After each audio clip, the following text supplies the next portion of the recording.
Christian, vamos conversar um pouquinho sobre cirurgia oncológica do aparelho digestivo.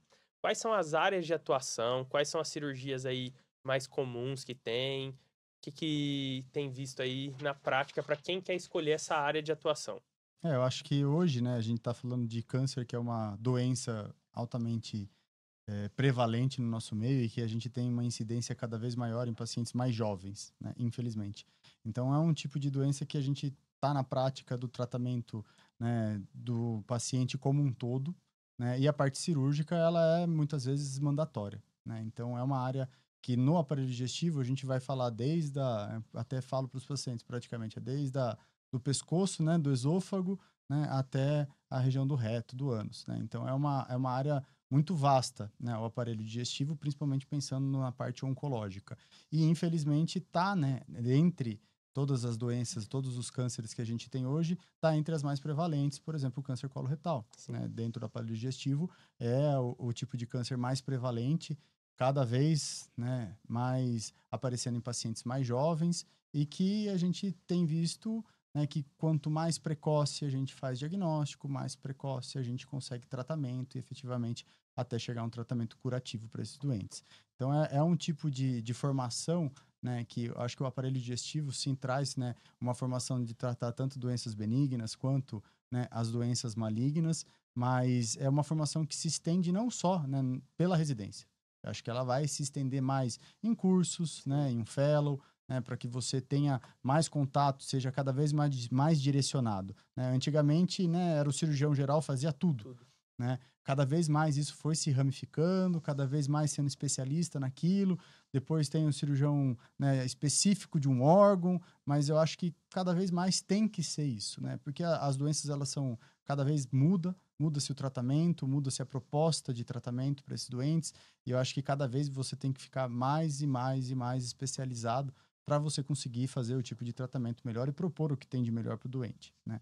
Então é uma formação, acho que longa, Sim, acho que a gente não para, é o tempo inteiro, você é, sabe disso, é sim. cirurgião, então é o tempo inteiro a gente indo atrás de cursos, congressos, né, simpósios, né, fazendo subespecialização, fazendo fellow, fazendo o que Curso, né? pode correr atrás, né, para a gente conseguir se especializar, para a gente conseguir poder tratar isso de uma forma melhor, E né? antigamente, assim, meu pai é cirurgião e aí, antigamente eles tinham essa visão: tô com tumor de fígado, tô com tumor no pâncreas, game over, não tem mais tratamento. E eu acho que hoje melhorou-se muito o desfecho desses pacientes, principalmente se a gente diagnostica numa fase mais Eu precoce, acho que né? isso é o fator principal, né? Antigamente muita gente morria, né? Tem muitos pacientes, Sem você fala, tem diagnóstico. histórico de câncer na família? A resposta é, ah, tem, morreu do quê? Morri de metástase. Né? Então, ou seja, o paciente não sabe nem qual era o sítio primário, Sim. né? Então, não existia diagnóstico. E hoje, graças a Deus, a gente consegue fazer não como deveria, mas consegue fazer um diagnóstico mais precoce.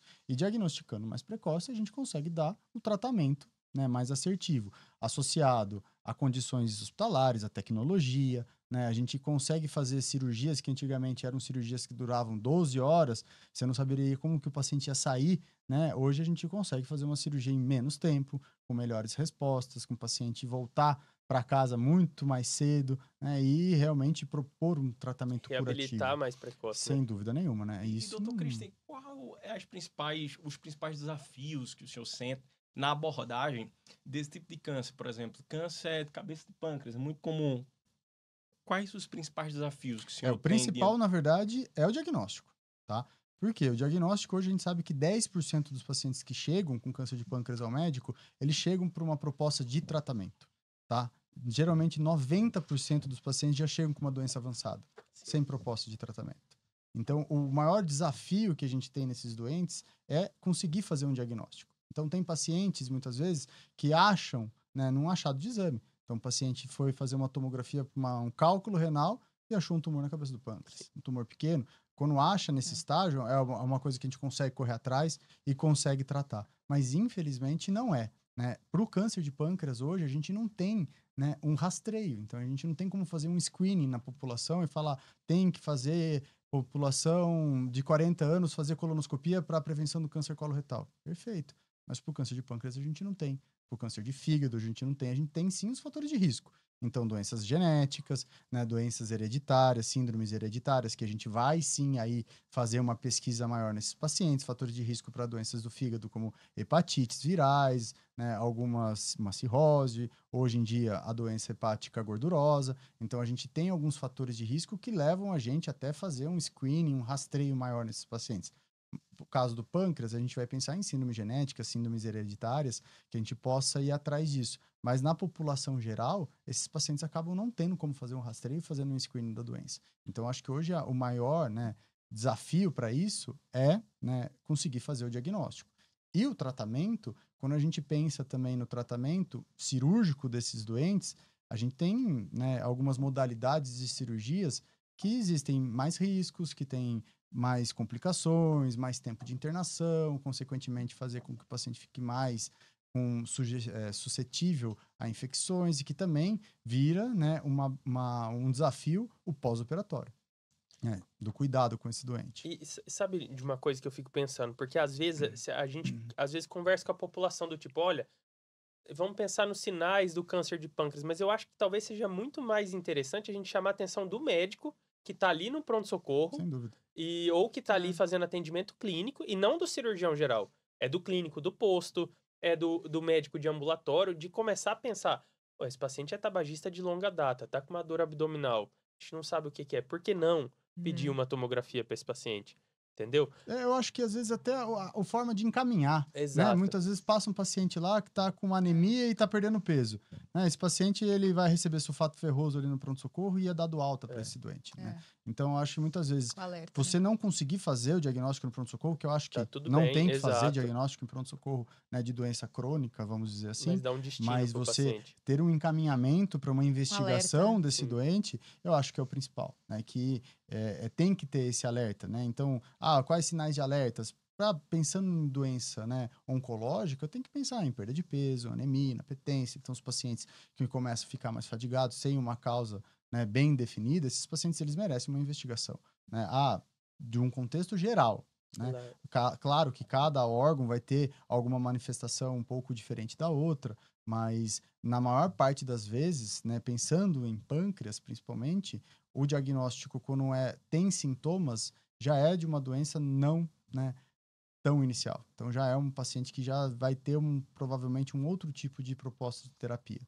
Mas é importante, sim, eu acho que pensar na perda de peso, né, no paciente que está com fadiga, que está com anemia, com astenia. E sangrar na urina, sangrar nas fezes, Sangramento, vomitar sangue. Isso não é Não normal. é normal, né? Exato, tá vomitando, mesmo que não Tem que ter um seja alerta, sangue, mas né? tá vomitando sempre. Não A é pessoa normal. fala, né, mas eu sempre tive hemorroida, mas quem fez o diagnóstico de hemorroida?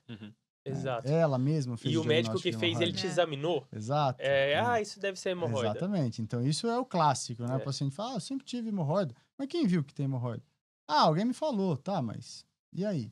Né? Você fez a colonoscopia? Você fez o toque E eu retal? acho que uma coisa que você examinou falava o doente? exatamente isso né? na residência, assim, pra gente. O paciente... Mas você tocou? Você viu o paciente? Porque, assim, toque retal faz parte do exame físico. Independente se você é cirurgião, se é clínico, você tá no pronto-socorro, tem esse tipo de queixa de sangramento, dor perianal, o mínimo. Não é um exame de especialista. Não, né? de forma então, alguma. Assim, Ninguém tá falando de fazer uma anoscopia, uma colono, não. É um exame básico, né, que salva vidas. Exato. E é rápido de fazer. Às vezes eu tô num ciclo clínico e a gente estuda muito sobre anamnese e uma das coisas que eles batem muito na tecla é faça exame físico, toque retal. Exato. Porque ali se não passa um sangramento, acabou, manda pra casa. E pode ter um problema muito mais sério lá na Com frente certeza. por causa de um detalhe. Ele perguntou qual é a cirurgia mais difícil que o Dr. Cristian já fez. Difícil pergunta, né? Isso, né? Falaram também, Dr. Não, Cristian faz difícil, cirurgia talvez. robótica? Opa, com certeza, né? É que o pessoal sempre pergunta isso pra gente, né? Qual que foi sua cirurgia mais desafiadora? Mas é que quase todas as cirurgias, a gente encontra Porque assim, você falar, Tem o seu desafio. fazer uma cirurgia de pâncreas. A técnica é a mesma, mas o paciente não é. Sim. Né? Então, independente, né, da técnica utilizada para determinado tipo de doença, você encontra dificuldades completamente diferentes para cada paciente. Né? Então, você falar qual é a cirurgia mais difícil, acho que eu não saberia pontuar qual seria, mas levando em consideração todo, né, a fase da cirurgia, não só a técnica em si. Né? Mas eu acho que é bem difícil de a gente conseguir pontuar isso, porque tem que Exato. levar em consideração tudo. Tudo. Assim, tem cirurgias que marcam a gente, assim, que às vezes são engraçadas, assim, o Sim. momento, ou alguma coisa que aconteceu na cirurgia, ou um momento mais tenso de uma cirurgia e outra, mas a gente não consegue muito. Eu também não consigo, assim, falar qual foi a sua cirurgia mais difícil. Todas têm um grau de Desafio dificuldade, ali, né? Às vezes um trauma que, né, Exato. muitas Mas vezes... até o É. estado clínico do né, paciente exato, define tudo, isso né? muda, né? E Uhum.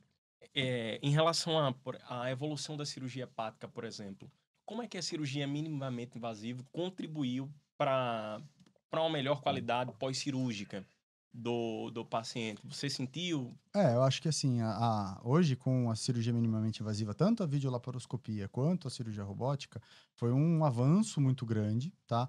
Para a melhoria da qualidade do pós-operatório desse paciente. Então, com menor dor no pós-operatório, retorno mais precoce às atividades, menores complicações, né? Eu acho que é sempre bom a gente, né, lembrar que são fatores, muitas vezes, que a gente não é uma garantia com relação a tudo isso que eu acabei de falar, né? Mas a gente tem, sim, né, uma melhora com relação bem definido. Isso tanto na literatura quanto no dia a dia, quando a gente vê nossos pacientes, né? Hoje a gente tem, por exemplo, pinças de energia numa cirurgia robótica, né, que a gente não tem, por exemplo, numa cirurgia videolaparoscópica e muito menos numa cirurgia convencional. Isso nos dá uma segurança maior para evitar sangramentos, né, para a gente ter menores complicações. A visão que a gente tem hoje numa cirurgia robótica, ela traz, né, um artifício muito melhor para a gente ter visualização de vasos, né, para a gente ter menos riscos de lesões inadvertidas durante o procedimento cirúrgico do que na videolaparoscopia, né? Então, a gente tem hoje uns resultados melhores, tá? Não do ponto de vista oncológico, porque o ponto de vista oncológico baseia-se que a gente tem que fazer a ressecção completa do tumor, independente da via, né? Mas principalmente quando a gente pega que o resultado desse paciente no pós-operatório... Satisfação, até de satisfação, eles fazem estudos de satisfação com- pessoal, de Sim, dor, do tudo. Com certeza, pós-operatório. com dor, Recuperação. recuperação, volta para casa Tempo de mais internação, precoce, né? tempo de internação, aí você vê menos riscos de infecções Sim. hospitalares pós-operatório. Então, hoje tem, graças, né, à tecnologia, a gente tem visto cada vez melhor o tratamento desses pacientes, até mesmo pensando num contexto oncológico, esses pacientes, quanto mais cedo ele fizer um tratamento cirúrgico e eventualmente for para uma quimioterapia, né, eventualmente a gente consegue chegar num tratamento mais rápido, né, pensando na cura. E se a gente consegue fazer uma cirurgia e rapidamente esse paciente já ir para uma quimioterapia, não ter um tempo de recuperação muito longo pós-operatório, a gente cada vez Diretamente mais... consegue resultado melhor, né? Sem dúvida. Eu acho que é legal a gente falar também, porque o pessoal sempre pergunta assim, mas um robô vai me operar? Não, pelo amor de Deus, quem opera é o cirurgião, tá? O robô só vai fazer os movimentos que o cirurgião Na verdade, o robô é coloca. uma videolaparoscopia que a gente fala robótica assistida, né? Então, a Sim. gente tem ali, né, braços, né, robóticos que nos auxiliam, que tiram nossos tremores essenciais, que todo mundo tem, né? Dá uma visualização melhor, mas toda a cirurgia ela é controlada, né, pelo cirurgião e também existem auxiliares Que estão em do- campo em ali pra campo ao qualquer- lado do paciente, também, né, manipulando pinças muitas vezes e fazendo, né, a parte ali da troca, da videolaparoscopia mesmo, né, no intraoperatório. Então, a cirurgia robótica foi um divisor de águas, você considera? É porque, apesar de que a gente fala muito sobre cirurgia robótica, e parece muito distante para os nossos seguidores, né? Como no hospital, lá em, por exemplo, em Recife ou em Caruaru, será que lá tem cirurgia robótica? Eu vou te dar um dado que até 2018, tá, a gente tinha 55 robôs no país, tá? O crescimento que teve de 2018 até 2025, ele foi exponencial, tá? Como jamais visto. Então, a gente tem robô no país, se eu não me engano, desde 2001, tá? Mas a gente teve um crescimento, né, de 2018 a 2025, que hoje a gente tem 111 robôs. Então, tem o dobro do que tinha, né, há 7 anos atrás, tá? E a tendência acho que é A quadruplicar, tendência né? disso é cada vez, né, a gente ter mais acessos. Então, eu digo um divisor de águas principalmente para o acesso, porque era uma coisa muito restrita. Eram poucos hospitais que tinham, eram poucas pessoas capacitadas que tinham para ser feito, né? E um custo muito alto. Investimento, né? E o custo hoje, ele se reduziu infinitamente do que era. É um custo alto? É. Mas reduziu muito com relação ao que já foi, né? Lá atrás era um custo muito mais elevado. Teve queda de patente, né? isso cria-se no mercado, né, uma concorrência, a Uhum. concorrência gera ali uma diminuição de custos, né, de preços, e isso faz hoje sim com que muitos pacientes que nem pensava, né, há 4, 5 anos atrás você propor um tratamento desse, a gente conseguir dar acesso para esses pacientes. E hoje ainda tem muito convênio que às vezes cobre parcialmente, ou até a parte hospitalar, enfim, Parte hospitalar, né, que ajuda já nisso sem também. dúvida. Às vezes não é a realidade de todo mundo do SUS como a gente gostaria que fosse, mas existem alguns serviços, se essa é a sua dúvida, do SUS que fazem cirurgia robótica, por exemplo, em Barretos faz, Barretos, a gente tem na o USP ICESP, faz. que é o Instituto do Câncer da USP, né? Todos eles, né, como faz parte do SUS, então eles têm que estar ligados muitas vezes a estudos e pesquisas para justificar, né, esses procedimentos. Então não são feitos para todos os pacientes, para todos os tipos de doenças, para todos os cânceres, tá? Isso não são feitos de uma forma geral, porque tem uma burocracia aí relacionada ao Ministério da Saúde e que não consegue fazer para todo mundo, né? Infelizmente. E mesmo a videolaparoscopia hoje no SUS teve, né, um avanço no final do ano aí, que conseguiu, né, a cirurgia videolaparoscopia para o tratamento oncológico no SUS, mas que não é uma coisa que a gente sabe que está publicado no Diário Oficial, mas a realidade ainda não é essa. Tem uma pergunta até que eu vi aqui, que é a nossa seguidora Tati, que está sempre com a gente, perguntou qual é a função do pâncreas.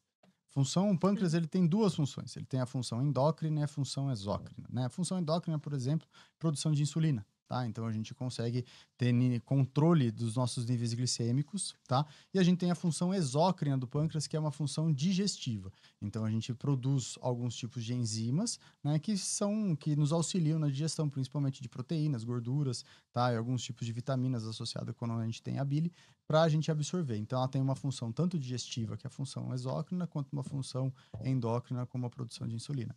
E outra dúvida da nossa seguidora é que se o fígado ele se regenera. Existe essa dúvida, né? Como se fosse um rabo de lagartixa, né? Que corta e nasce outro, né?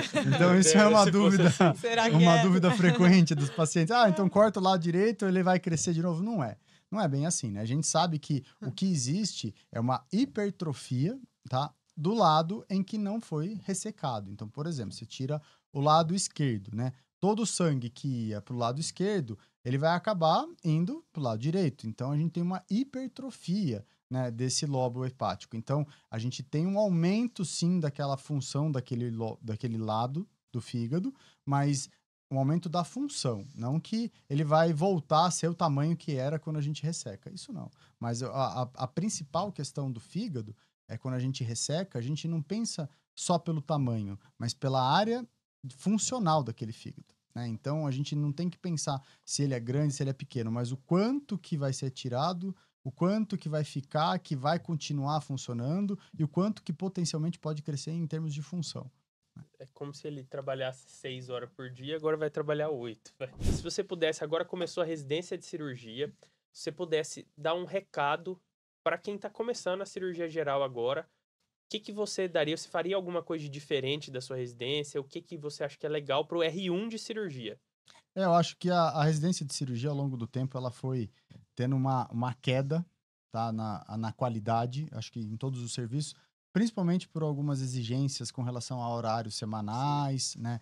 Eu acho que um cirurgião, né, ele precisa ser rato do hospital, né? Então, não contar com horas de tempo em que vai ficar no hospital ou vai sair, né, em ter hora para tomar café. Infelizmente, a vida nossa durante a nossa residência é ter que ir ambulatório, você tem que ver o doente internado, você tem que passar nesse paciente diariamente, várias vezes ao longo do dia, você tem que operar, você tem que aprender. Então, se você, né, ficar focado em tempo de fazer o básico, ir embora para casa, e não conseguir aproveitar, né, dos momentos de procedimentos cirúrgicos, por mais que isso vá além do seu horário, né, vai além daquela hora da sua residência, né, você vai acabar não se formando, né, com uma capacidade de poder dar um plantão de cirurgia no final, né? Então, eu acho que o principal hoje que o R1 tem que entrar na cabeça é não pensar na sub. Ah, eu quero endoscopia. Não tem problema, você pode fazer endoscopia, mas eu acho que você tem que pensar que você tem que se formar primeiro cirurgião, Exato. né? Depois você se formar endoscopista. Quero fazer urologia, mas você tem que ser cirurgião para depois ser urologista. Então, tentar fazer, né, e gozar ao máximo né, das oportunidades que vão aparecer com relação a procedimentos, a tempo que for. Um chefe chama para ir operar em outro serviço, mas hoje é minha folga, vou na academia. Não, vai operar. Né? Eu E acho que essas horas que a gente mais aprende, né? Iniciativa, mais né? aprende, Mas, né? porque você tá tendo a oportunidade de operar com o chefe e o chefe entende que você saiu da sua Sem casa dúvida. para ir operar. E quando cansei É de... isso que eu ia falar. Quantas vezes, né, o doutor Igor aqui foi me ajudar na madrugada. Então, muitas vezes, meu plantão era o cirurgião sozinho de plantão, ligava, ó, Igor, vai ter cirurgia que vem. O Igor nunca deixou de